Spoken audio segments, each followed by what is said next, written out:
the amazing guests that we get from Books to Life Marketing. Before we dive into today's exciting interview, I'd like to give a quick shout out again to Books to Life Marketing, the team making it all possible. They specialize in helping authors bring their stories to life through expert publishing, marketing, and media exposure. They're behind some of the most inspiring author journeys we've seen.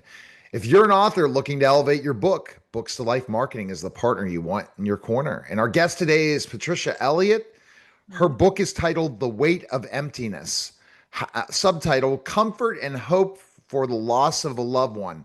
Before I want to say thanks again, Patricia, for coming on, I want to talk a little bit about who you are and your book. Before we get started, how are you, Patricia? Very well, and thank you for having me on this afternoon for me. Yeah, exactly. And so your book is basically just to know your background a little bit. You're a Scottish-based author.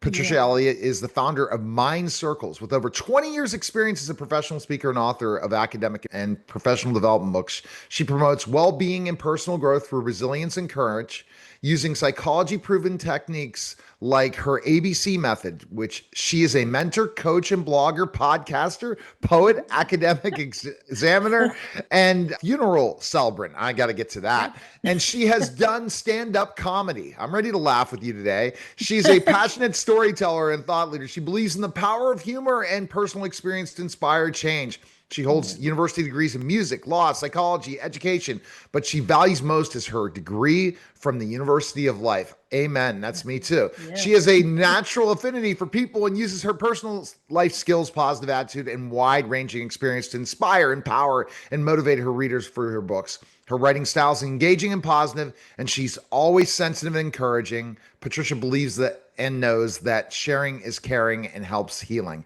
Again, thanks a lot for stopping by. Oh my goodness. Before I get to the book, the questions, I can't believe it. You have a lot of experience in your life. That's Well, impressive. And a really good, you've had those life experiences, but what's also awesome is that your bio is amazing. How are you? thank you very much for that lengthy introduction. As one of my Scottish friends once said when I was going to introduce myself and they asked what I did, and he whispered in a kind of stage whisper in Scottish, "What does she know do?" But see, but So the thing is, I love these backgrounds, and a lot of it speaks to me. So I like to get my personal experience into the conversations to really delve into a back and forth conversation because my yeah. listeners and viewers really enjoy that. And so I'm really excited about this conversation. So, what inspired you to write The Weight of Emptiness and why the Well, title? yeah, I was inspired by, I suppose, it came from the deepest place in my heart because I can get quite emotional over all of this, obviously, over the loss of my son. And I wanted to write it in honor of him, in honor of his life, but also to preserve his memory and also to share my story with others, sort of just to raise awareness also of suicide. I know it's a topic that people don't want to talk about, but there's a need to talk about it. But more than that, there is a need to have tools to cope as well. So the book encompasses my personal story, it's my personal journey. And it's not a sad book. I bring in humor. Some of it's a bit dark humor as well. But the title, it was a difficult one because my son and I, we're both born February and March, and I like the ocean, we like the sea, and I thought, could it be Waves of the Sea? And then I put it out to some of my colleagues and students for suggestions for a title. And it was Zena, one of them, came back with The Weight of Emptiness. And I thought that is fabulous because it's contradictory, because it's a space. So, how can a space be heavy? But actually, it can. So, you can feel this weight on your shoulders. It's a poetic title, but it resonates enough with others, I think, who've lost someone, who've experienced loss. So it's deeply personal to me, and I invite readers into my unique story, reflecting this shared human experience. And you think about that shared human experience is a great a point is that we all have loss in our Mm. lives. And we've gone through that loss. And how do we respond to that? And especially grief of losing somebody when we didn't expect it to happen. And how do we deal with it? This is why people need to read the book. have to, especially if they've gone through this or they need to share this with someone who just lost someone, that guess what?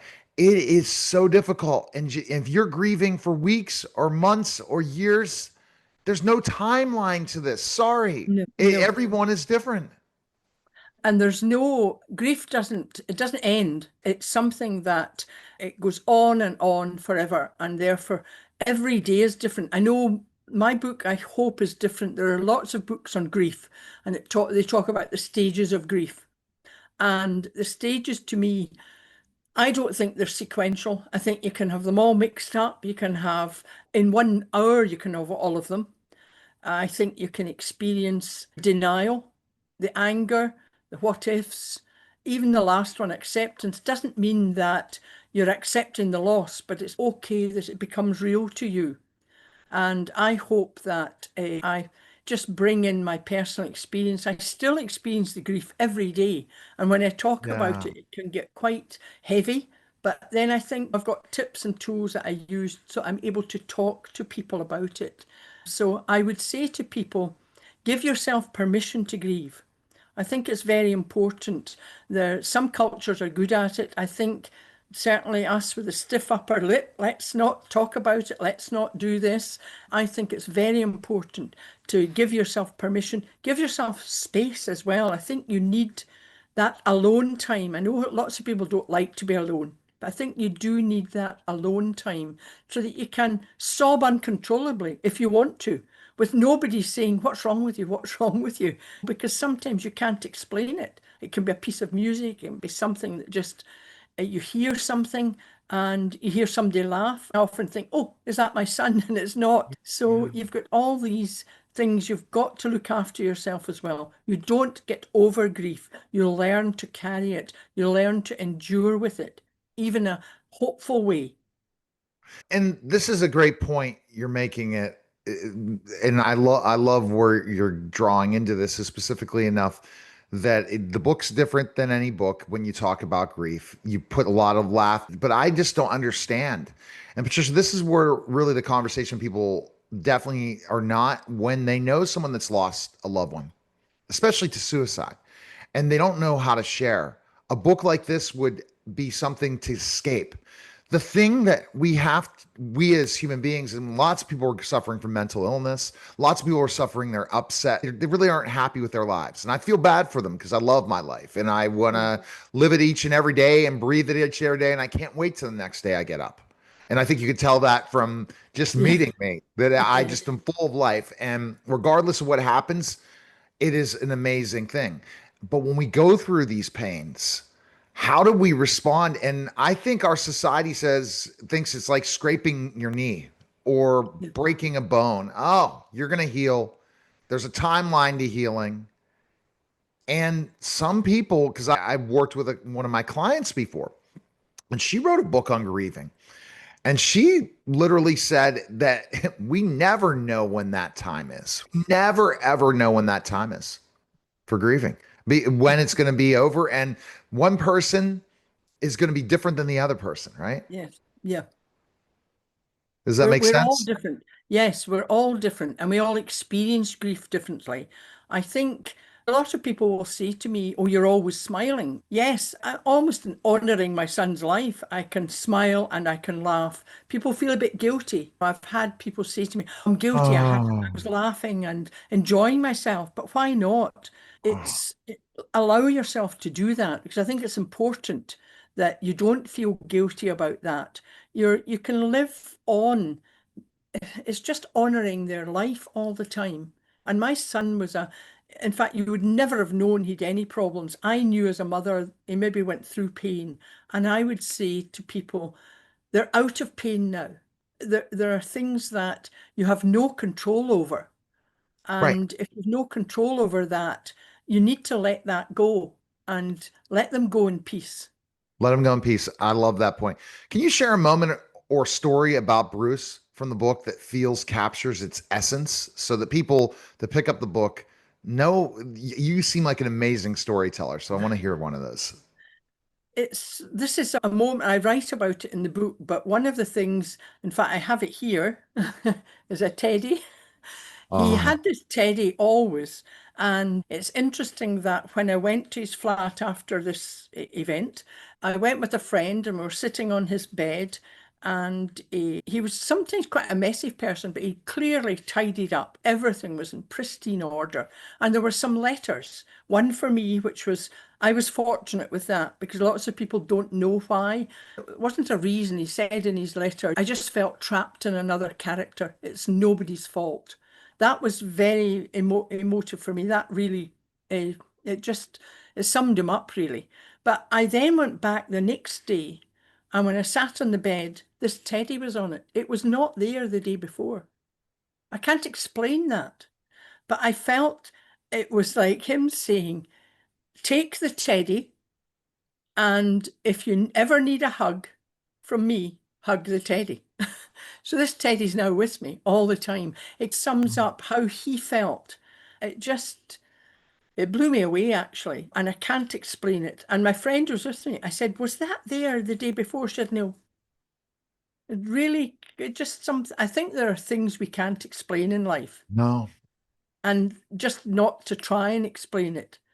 But a really other humorous, if we've got time, I've got We have time. So this is, you got me for 30 minutes. That's a big, don't worry about it. Enjoying another this. Go ahead. another one's a bit of black humor actually, but I'd not, obviously I hadn't, no, I'd not arranged any funerals before, although I'm now a funeral celebrant. I know what happens, but I wasn't then. And the funeral, we had a lovely funeral undertaker's funeral director, and he phoned me and he said, what would you like Bruce to wear? And I hadn't thought of this at all. And I thought, where? And I thought, oh, right, yes, you obviously want him dressed. I thought, so he was absolutely fanatic about football, and he loved Manchester United, Man United, Man U.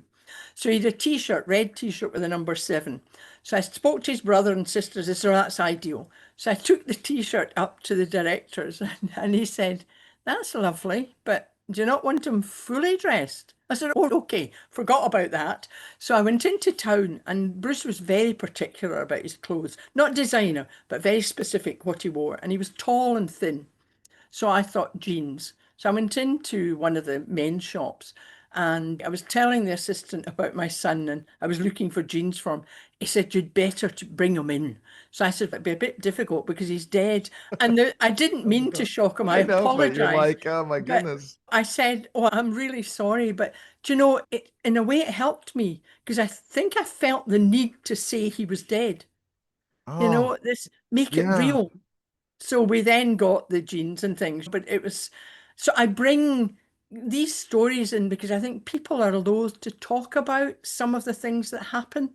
It's it's a difficult one. The T-shirt, the teddy, and the letter, they're all in the book, but Oh, it kind yeah. of sums up Bruce. He was very creative, like me. His head was full of things. I I can love it.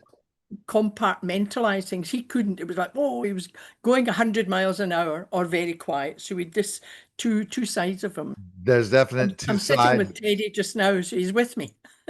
Now, this is such a challenge to ever write a book, especially when you look back at times that were very difficult. What were some of the most difficult parts of writing this book, emotionally or otherwise? I think when you start writing, because I've obviously, I think journaling is an excellent way of dealing with life. Lots of people don't, and I don't Hmm. mean writing War and Peace, but I thought, oh, this will just be like me journaling. But you know, when I Come on, but started, you like to write War and Peace, write about war, go that deep. I could see you. I'll put it in some Scottish characters. But I think that there were emotional times when I had to almost be objective when I was writing because if it got very subjective, I could be sobbing and it was uncontrollable. And then I thought, pull yourself together. We need to get this story out there because I do believe sharing is caring and helps healing. And so many people don't talk about it. I have had friends who've lost their sons as well. And when we talk about it, some people will go to counselling, some people will go to groups. I think one of the things that is the word frustration frustrated me. I went to one of the groups and I give talks at some groups, and I feel that they're just talking through their story all the time and not getting tools to help them to move forward. They don't, moving forward doesn't mean you're forgetting. And I think people think by not talking about it, I know that in the aftermath of a death, particularly maybe a sudden one, people are supportive, they're fabulous, and they'll come. Some of them don't know what to say, some of them say quite inappropriate things.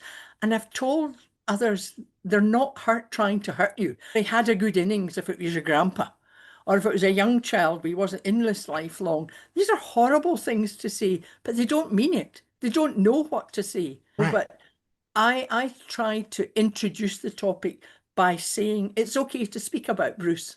I say his name often, and I think people must say the name of their loved one often. I Yes. talk to him. Intimacy, and that's the truth that yeah, you learned how to deal with your grief. You Yeah, and there are a lot of people that learn to deal with it. When I think of my father, and it tears me up all the time. I was talking to Steve Gutenberg. That's another interview you need to check out. My interview with Steve Gutenberg. yeah, He wrote a book about a loss too of his father and how he went through the whole cancer stage. And me and Greg Hanna, we shared, and we were almost tearing up when I was talking about my yeah, father. My father's my hero, yeah, and I've lost him 6 years ago. And I still, at times, but I see a cardinal and say, "There's my dad." Or I yes, see somebody that he brought into my life and I said, "My dad just brought him into my life." And this is how I deal with it. I can put a lot of things in the back and stay focused and attentive and not think about those things. But when I bring it up, like you just told me now, yeah. so that's the thing that you're able to do that I love. And how can we help others to do this? This is because this is the key thing about the book that you can say to somebody who did lose that loved one or dealing with someone who lost a loved one to do it in a way that's going to feel comfortable, not forced. You We have to, really need in a those way, tips. Yeah. yeah, in a way, you have to find your own space and your own time. What I recommend is the not to bottle it up. Even if you're alone and you're living alone, write a wee letter, write their name down. Just, and if they start crying, let yourself cry. I think again, it's back to stiff upper lip. Oh, I better not. This is bringing it all back to me. Why not? They lived. Therefore, you need to let that out. I think it's very important. Be gentle with yourself, because I think people tend to, there's people will deal with it differently. Some people rush back to work. Now that's fine, but I think that's okay as long as they're not avoiding it, because then you're just delaying the grieving stage. But you're going to have that throughout the rest of your life. Life will never be the same. You're living it and you're enduring it in a different way. I don't like the word victim. I never consider myself as a victim. I consider that if you can build resilience and have courage, you will endure life. I wrote another book after The Weight of Emptiness called Resilience and Courage, because that's what gets you through. And you can learn you can build resilience. How do you define hope in the context of grief? That's Sorry, how do you define hope in the context of grief? how do I find hope? Hope is knowing that life is awesome. You can lose someone in the blink of an eye, but if you have, I would say, faith, but some people, it doesn't have to be religious faith. There are different religions that can help you through. I have seen sometimes that if certain religions, people will not talk. I don't think that's very good. I think they have to be able to talk. But hope comes from, you feel when you start feeling comforted and others enduring in a different way. I think everyone can do it. There is light at the end of the tunnel. And until the day you die, when you're maybe reunited with them, you can't let go of hope. You can't let go. I totally see this. And the problem is we sometimes we're not able to figure that out. Yes, but grief is valid, and I think the love you've had is eternal. That love never goes away. Although I've lost my son, I love him to bits. He's still there, and therefore I can write him a wee note. Or if you do have something in the house that can remind you of them, hold them. I've got my wee teddy. I think that all these things, and even in the weight of that emptiness, there's still room for hope. Okay. What do you say to someone who feels like they'll never heal from their loss? And I think this can go towards not just the loss of a loved one, but any type of loss, a Yes. relationship loss, a job loss, disappointment beyond belief that no one can Yeah. deal with. I'd be a wee bit brutal. I'd perhaps say ditch the word never. Because sometimes if I say to people, can we do this? Oh, I can't. I'll say ditch the word can't. So you need to get rid of the negativity. And I designed my ABC, which is in the book. I think I've got that in the book. I tend to talk about it a lot. A is for affirmations. And you can turn negative to positives by very quickly by just saying, I feel good. I am calm. It doesn't need to be something long. And it just changes your mindset. So you can actually, there's research on this shows that as soon as you use words like never, can't, you're bringing yourself down. You need to turn that around with short sentences. I feel good. I am calm. I am hopeful, any of these words at all. And your B is for breathing. Breathing's from the diaphragm. If anybody does yoga and drama, these kind of things. To be fair, my son actually gave me a lot of tips. The sad thing was, which happens to a lot of me, he didn't use them all the time. People say, oh, these are too easy, these tips. We all breathe, I said, yes, but do you do the effective breathing from the diaphragm? Hold for the count of three, say, and exhale. And C, now it could have been V because it's like a visualization, but ABV didn't sound very good. I thought make it ABC. And the C is for using your creative imagination. And the number of people that have said to me, they dismiss, I'm not creative. I'm not talking about painting and being a Michelangelo. I'm talking about go out into nature, just walk in nature. Yeah. That's creation. That puts a different perspective on everything. And I do my ABC regularly. That's what's hard about it, doing it regularly till it becomes your good habit. So that my message to people is I'll never go over this. I say, I'm sorry, ditch the never and start thinking positively because you're not honoring your loved one if you're going down into the black rabbit hole. You're not. And you want to be able to grow from Yeah, this. yes. Because if you don't grow, we have to grow our whole lives till Yeah, the time we go off this earth. And if we can grow throughout that process, life is going to be exciting. I love the fact that you talk about creativity. Okay. Because here's the thing, I've had some difficult clients with my agency and when I've tutored. But what I've always done when I had a tutoring business as well, what I've always done is try to learn something new yes, from the experience, regardless if it's good or bad. And then also, how can I make this worthwhile? It could be just an awful sales call. It could be an awful experience in the day.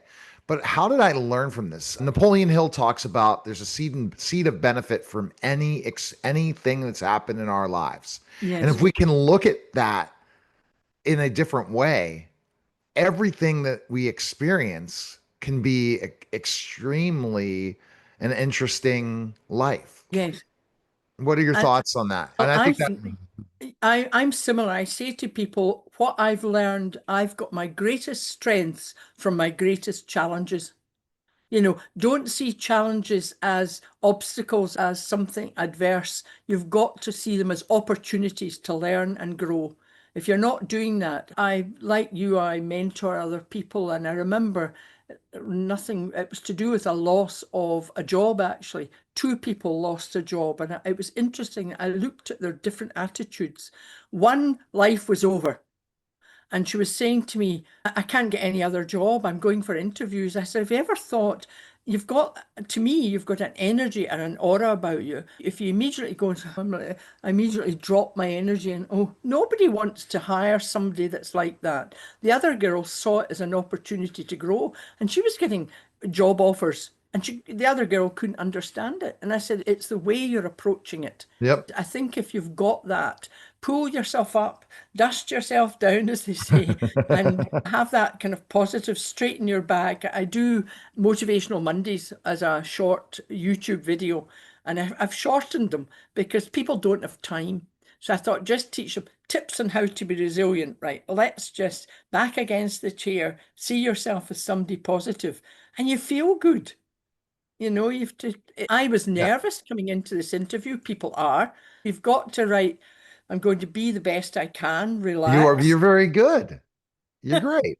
And and it's a conversation. I'm unlike any other interviewer, aren't I? The way I operate. I want to resonate and be relatable to people because sometimes people can be a bit frightened if you've got, I just like studying. So if I've got lots of degrees, people can be frightened of that. I said, no, I just liked studying. But what I've experienced is this university of life. I think everybody should share their experiences, whether they're good or bad. We all learn from them. And just talking. And if you haven't got, if you've got something to think about at night and there's no one there to talk to, then write it down. Yeah. Have your diary, put that in the diary. It can even be this was a bad day and tomorrow it could be a good day. Hmm. And it depends on whatever religious experience or people that are spiritual people, they really have a better outlook in life. And it has to be something that's positive. You could have a mind, you could just be mindset. I'm all about positive mindset, and I know I'm going to be successful if I take everything in this term. Then there could be the law of attraction. Then there could be religious of faith. There's a world after this. Wherever your thought process is, that is going to be the best way to get through it. I get sad every day, Patricia, when I see people who basically don't love life. No, and I think sometimes we're pushed towards we need to earn more money and we need money to live. There's no doubt about it. But don't focus just on that because that's not going to bring you happiness, you No, know? So, what's going to make you happiness is fulfillment. You need to have enough certain amount of money, but fulfillment. Or if you feel that you've been called to this thing and you're not going to be chasing the money, you're not chasing anything. You just know this is why yeah, you're here. yes. This is And I think what and yeah, I think in the terms of grief too, don't rush your healing. People sometimes friends or well, people you maybe don't know so well will say, are you not over this yet? But you don't get over it. Don't rush anything. You've got a lifetime to, as long as you try and remain positive and have the courage to move forward, still keeping in mind the love of your loved ones. so where's the best place people can find your books and purchase? Oh, they are on Amazon, but if they want a signed copy, and I'm perfectly happy if people give me the name of their loved one, because I will put that in the signature, but on my website, mindcircles.co.uk. It's really good. And is your hope really for people to, reading this book, what do you want your readers to get the most out of this and why they should share it with other people that have lost someone? What I want them to get out of this is that there is hope beyond any devastating loss that you have. There is hope. And if they practice the tips and tools, that would give them a basis for building resilience. So I would love them to know that they're not alone as well. I think it's important that because you can sit, although even if you've got a partner, you can be sitting there and feel you're alone. And I think you maybe need to lift the book and say, because I share the stories from others as well. And I think that's important because it's therapeutic. They found it therapeutic. I found writing my book therapeutic. And if they start writing about their own loved one, write them wee notes, anything. I still love you, whatever. And it really gives you that feeling that they're still with you because I Okay. do believe that your loved one is still with you. He's sitting on my shoulder just now saying, stop talking. Thank you so much, Trisha. This was wonderful. Thanks again.